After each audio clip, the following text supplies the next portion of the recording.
Bismillahirrahmanirrahim. Assalamualaikum warahmatullahi wabarakatuh. Alhamdulillah wassalatu wassalamu ala rasulillah wa ala alihi wa sahbihi wa man tabi'ahu wa mawalah. Subhanaka la ilma lana illa ma'allamtana innaka antal alimul hakim. Rabbi syrah li sadri wa yassir li amri wahlul uqdatam min lisani yafqahu qawli. Adik-adik mahasiswa yang sedang menuntut ilmu di Ardul Kinanah di Al-Azhar. Mudah-mudahan pertemuan kita ini bernilai silaturahim. Man ahabba ibusatalahu fi rizqihi wa yunsa'alahu fi asarihi falyasil rahimahu. Yang kedua bernilai man salaka tariqan yaltamisu fihi ilman sahalallahu lahu bihi tariqan ilal jannah. Urgensi peran tasawuf dalam kehidupan seorang pelajar, mahasiswa, penuntut ilmu. Jadi saya gambarkan sebuah rumah. Rumah ini ada ruang tamunya, ada kamarnya, ada dapurnya. Jadi kalau ibarat Islam ini kita gambarkan sebuah rumah, ada ruang tamu, ada kamar, ada dapur. Begitu juga dengan disiplin keilmuan Islam. Di dalamnya itu ada akidah, ada fikih, ada akhlak. Ini diambil dari hadis Jibril ketika dia bertanya kepada Nabi SAW, akhbirni anil iman, akhbirni anil islam, akhbirni anil ihsan. Ketika Nabi menjelaskan iman, dari iman inilah muncul ilmu akidah, atau disebut juga dengan ilmu tauhid, atau disebut juga dengan ilmu al-fiqhil akbar, atau disebut juga dengan ilmu kalam. Dan yang spesialisasi di bidang itu adalah Imam Abul Hasan al-Ash'ari dan Imam Abu Mansur al-Maturidi. Maka kalau sudah disebut Ahlus Sunnah wal Jamaah, itu adalah Asy'ari atau Maturidi. Karena mereka inilah yang mempertahankan Ahlus Sunnah melawan serangan Khawarij, Murji'ah, Qadariyah, Mu'tazilah, Jabariyah, Syiah, dan seterusnya. Ini kamar yang pertama. Lalu kemudian kamar yang kedua namanya kamar fikih. Itu berdasarkan pertanyaan dari akhbirni anil Islam. Beritahukan kepadaku tentang Islam. Maka sholat, zakat, puasa, haji. Muncullah yang disebut dengan fikih sholat, fikih zakat, fikih puasa, fikih haji, fikih siasah, fikih jihad, fikih ibadah. Dibagi dalam beberapa ruang lagi, fikih ibadah, fikih muamalah. Fikih ibadahnya sholat, zakat, puasa, haji, umroh. Fikih muamalah, gadai-menggadai, hutang piutang, pinjam meminjam. Dan itu di dalam disiplin keilmuan Islam sudah menjadi fakultas. Untuk yang ruang pertama tadi itu berada di Usuluddin, dalam jurusan Al-Aqidah wal Falsafah. Sedangkan untuk kamar yang kedua tadi menjadi satu fakultas Kulliyatus Syariah. Di dalamnya dengan berbagai macam fikih dan alirannya. Inilah spesialisasi di bidang ini Imam Nu'man bin Thabit, Imam Hanafi, Abu Hanifah, Imam Malik bin Anas, Imam Maliki, Imam Muhammad bin Idris Asy-Syafi'i, Imam Syafi'i, Imam Ahmad bin Hanbal, Imam Hanbali. Walaupun sebenarnya tidak terbatas pada 4 saja. Ada Imam Ibnu Abi Layla, ada Imam Al-Auza'i, ada Imam Sufyan Ibnu Uyainah, ada Imam Sufyan Ats-Tsauri, dan para imam mazhab lainnya. Nah, ini dalam keilmuan Islam sudah ada dalam satu fakultas khusus, fakultas syariah. Dalam fakultas syariah lah dikaji semua fikih, fikih muamalah, fikih siasah, fikih ibadah, fikih jihad, lengkap dengan fakultas-fakultasnya. Ruang yang ketiga ini adalah ihsan. An ta'budallaha ka'annaka tarah fa illam takun tarahu fa innahu yarak. Untuk ihsan ini, ulama yang spesialisasi di bidang ini selalu disebut dengan ulama tasawuf. Diambil dari kata tasawwafa ya tasawwafu, dari kata suf, artinya bulu kambing.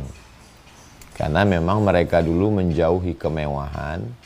Kalau orang biasa pakai kain dari kapas, kalau pakai kain dari kapas ini, kalau panas dia menyerap, jadi kita adem. Sedang mereka pakai bulu kambing. Itu kalau dipakai panas, makin panas, gatal. Kalau panas, gatal, menderita, ingat pada Allah. Kalau pakai kapas, adem, ayam, tentram, tenang, kenyang, lenang, lupa pada Allah. Jadi dari namanya aja sudah tidak nyaman. Tasawuf. Atau diambil juga dari kata sofa, artinya kesucian. Khudh ma sofa, da'ma kadar. Ambil yang jernih, buang yang keruh. Karena mereka man sofa qalbuhu lillah. Sebagian orang tidak mau pakai kata istilah tasawuf ini karena katanya bid'ah. Wa kullu bid'atin dhalalah wa kullu dhalalatin finnar. Maka bagi yang tidak mau memakai istilah tasawuf, pakai istilah lain namanya tazkiyatun nafs. Diambil dari Al-Qur'an. Qad aflaha man tazakka wa dzakara asma rabbih fasalla. Atau ayat lain wa nafsin wa ma sawwaha fa'alhamaha fujuraha wa taqwaha qad aflaha man zakkaha. Beruntunglah orang yang mensucikannya, wa qad khaba man dassaha. Sia-sialah orang yang mengotorinya. Nah, jadi ruang yang ketiga ini disebut dengan ihsan. Ulama yang spesialisasi di bidang ini disebut dengan ulama tasawuf, atau disebut juga ulama tazkiyatun nafs. Nah, sudah jelas pembagiannya. Pertama tadi iman, ulama yang spesialisasi di bidang ini ulama akidah atau ulama tauhid atau ulama al-fiqhil akbar atau ilmil kalam. Ruang yang kedua namanya fiqih Islam, yang spesialisasi di bidang ini ulama fiqih. Ada fikih ibadah, fikih muamalah, fikih siasah. Dan yang ruang ketiga disebut dengan ihsan, ulama yang spesialisasi di bidang ini disebut dengan ulama tasawuf atau disebut juga dengan tazkiyatun nafs. Yang ruang ketiga ini yang pembahasan kita. Di ruang yang ketiga ini, dari sejak zaman sahabat Nabi sudah ada spesialisasinya. Jadi dalam diri Nabi itu seperti permata yang punya beberapa sisi. Di dalam diri Nabi itu ada sisi akidahnya. Di dalam diri Nabi itu ada sisi fikihnya. Di dalam diri Nabi itu ada sisi ihsannya. Sahabat Nabi tidak mampu untuk seperti Nabi. Maka dalam diri sahabat itu ada yang spesialisasi di bidang akidah, ada yang spesialisasi di bidang fikih, ada yang spesialisasi di bidang tazkiyatun nafs. Dan nanti turun kepada generasi tabi'in dan tabi'in, itu nanti baru mengkristal dia. Maka kalau kita lihat pada abad yang kedua, abad ketiga, ini mulailah mengkristal. Jadi kalau pada abad 1, abad 2, abad 1 embrionya, abad kedua, abad ketiga dia mulai mengkristal. Semakin melihatkan jati dirinya. Maka muncullah pada ilmu akidah ini Imam Abul Hasan Al-Asy'ari, ada di sana Imam Abu Mansur Al-Maturidi. Sedangkan untuk pada bidang fikihnya muncullah Imam Abu Hanifah, Imam Malik bin Anas, Imam Muhammad bin Idris Asy-Syafi'i, dan imam-imam fikih. Dalam bidang tasawuf maka mengkristallah dalam diri Imam Al-Hasan Al-Basri, Imam Sufyan Ats-Tsauri. Itu lebih kental pada tasawufnya. Awalnya gerakan ini hanya pada gerakan moral. Maka kita mengenal ada yang disebut dengan Imam Ibrahim bin Adham, ada namanya Imam Malik bin Dinar, ada namanya Imam Fudail bin Iyad, ada namanya Imam Sufyan Ats-Tsauri, ada namanya Imam Al-Hasan Al-Basri, ada namanya Imam Bishri Al-Hafi. Ini belum dibukukan. Lalu riwayat-riwayat dari imam-imam ini, Imam Al-Hasan Al-Basri, Imam Fudail bin Iyad, Imam Ibrahim bin Adham, Imam Bishri Al-Hafi, lalu kemudian seorang perempuan bernama Rabi'ah Al-Adawiyah. Riwayat-riwayat dari mereka ini baru disusun secara sistematis oleh Imam Al-Qushairi dalam Ar-Risalah Al-Qushairiyah. Mulailah pada abad ketiga, abad keempat itu mereka mulai menyusunnya secara sistematis. Di dalam Ar-Risalah Al-Qushairiyah atau di dalam Al-Luma' Imam At-Tusi atau Manazilus Sa'irin Imam Al-Harari. Baru sistematis menjadi buku. Baru lebih nampak, lebih jelas lagi itu pada masa Imam Abu Hamid Al-Ghazali. Jadi Imam Abu Hamid Al-Ghazali terinspirasi istilham dari Imam Abu Talib Al-Makki dalam Qud Al-Qulub.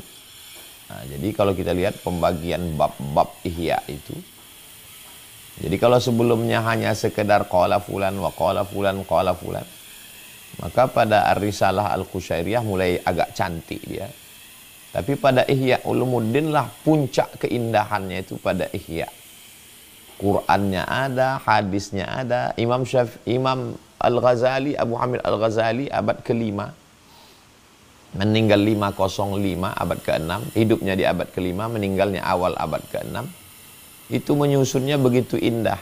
Jadi bab, kemudian ayat, kemudian hadis, kemudian khabar, kemudian athar, itu sangat sistematis.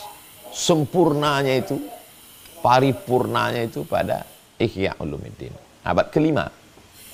Lalu kemudian dia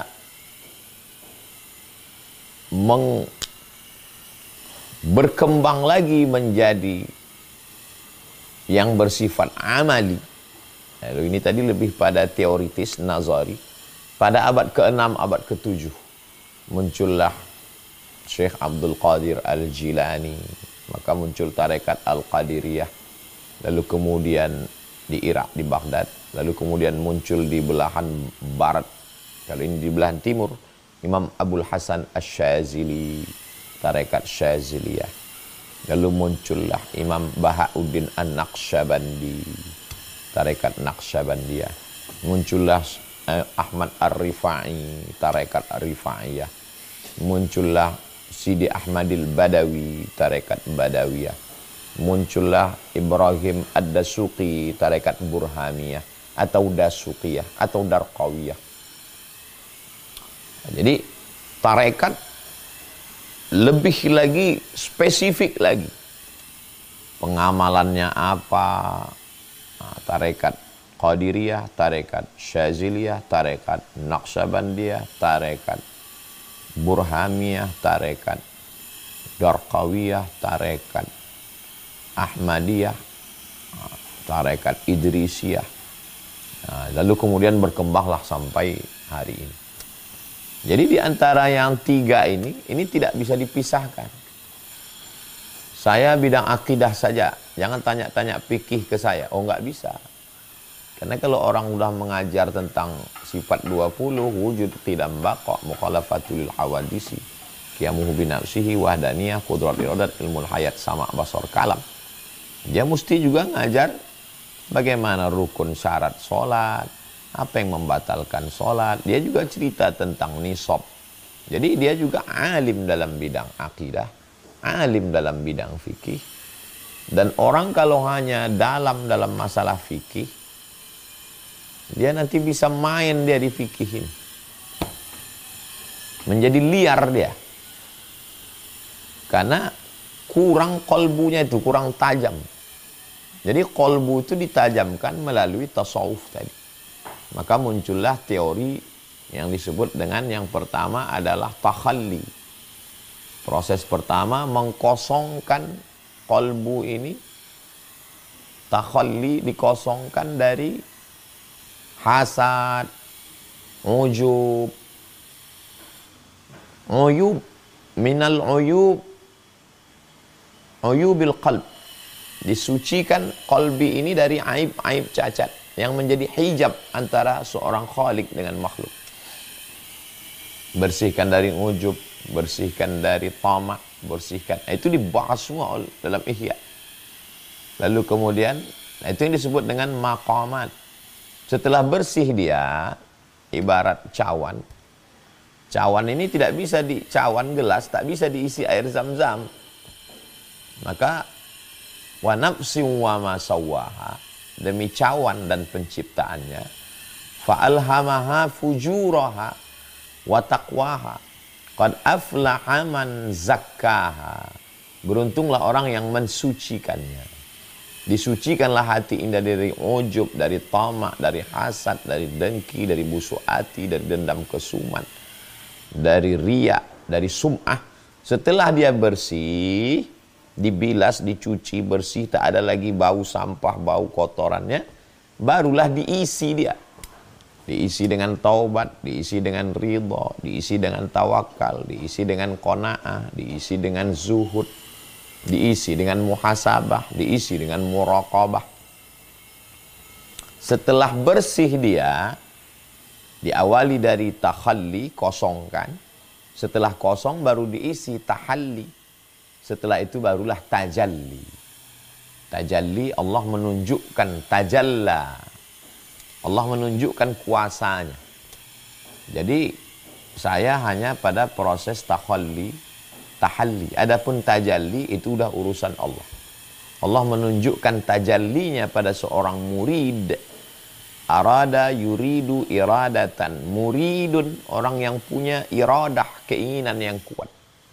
Walladzina jahadu fina lanahdiyannahum subulana.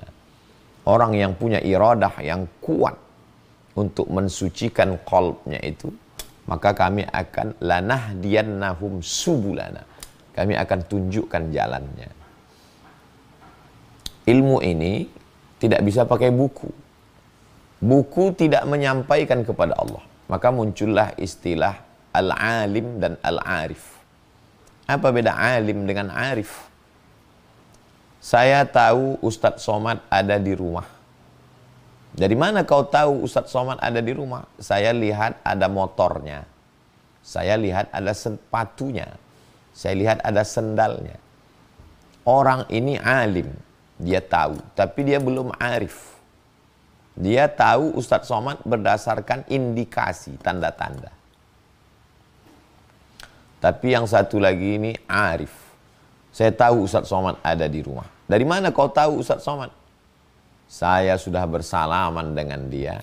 Dan ini foto saya sama dia. Subuh tadi kami baca kitab Riyadhus Shalihin. Orang ini disebut dengan arif. Man arafa nafsahu faqad arafa rabbahu. Itu ungkapan ulama tasawuf, bukan hadis Nabi. Jadi mereka ini disebut dengan ma'rifah. Pengenalan yang sempurna tentang Allah Subhanahu wa ta'ala. Lalu kemudian kalau sudah arif, sudah mengenal Allah, beda antara orang kenal dengan tak kenal. Orang yang kenal itu akan lebih dalam malunya, akan lebih kuat takutnya. Kenapa? Karena dia kenal. Anak-anak kecil tak kenal dengan polisi, tak kenal dengan tentara. Lewat polisi itu cuek aja dia. Tapi orang yang pernah ditangkap polisi, kenal dia, maka khaufnya semakin kuat. Khasyahnya semakin dahsyat. Nah ini pentingnya mengenal. Ada yang mengenal Allah itu melalui akal.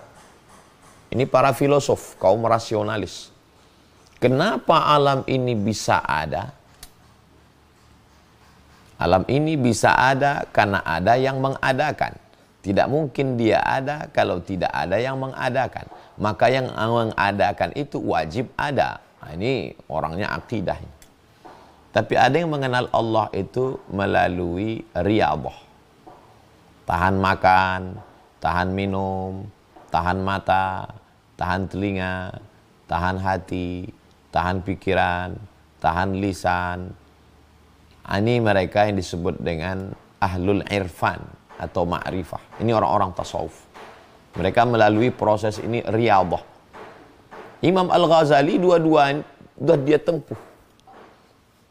Maka Imam Al-Ghazali itu sudah dia tempuh perjalanan ilmu kalam. Maka muncul kitabnya Tahafud Al-Falasifah. Gugur semua itu filsafat. Waktu suatu hari di tepi sungai, nampaknya ada tongkat. Tongkat di tepi sungai tancap. Setengahnya bengkok, setengahnya lurus. Tepi sungai ini setengahnya bengkok, setengahnya lurus. Lalu dia tarik tongkat itu, ternyata tongkat itu tidak bengkok. Waktu ditengok dengan mata bengkok, waktu dicabut ternyata tak bengkok. Kalau begitu mata tertipu, telinga tertipu, akal tertipu. Kalau begitu tidak bisa mengenal Allah dengan his. Tidak bisa mengenal Allah dengan alat ini. Maka mengenal Allah itu ma'rifah mesti dengan qalb. Maka dia pun tinggalkan jabatannya sebagai rektor di Universitas An-Nizamiyah yang didirikan oleh Nizamul Muluk. Lalu kemudian dia pergi berkhalwah. Khalwah, bersunyi-sunyi di satu pojok menara masjid di Damaskus. Masjid Jami' Al-Umawi. Sampai satu sudut itu disebut dengan zawiyah. Jadi istilah zawiyah itu, ini zawiyah As-Siddiqiyah. Syekh Abdullah bin Siddiq Al-Ghumari, Syekh Abdul Aziz Al-Ghumari, zawiyah. Di Indonesia zawiyah ini kurang populer. Tempat kita biasanya ini tariqah Naqsyabandiyah, ini tariqah umum.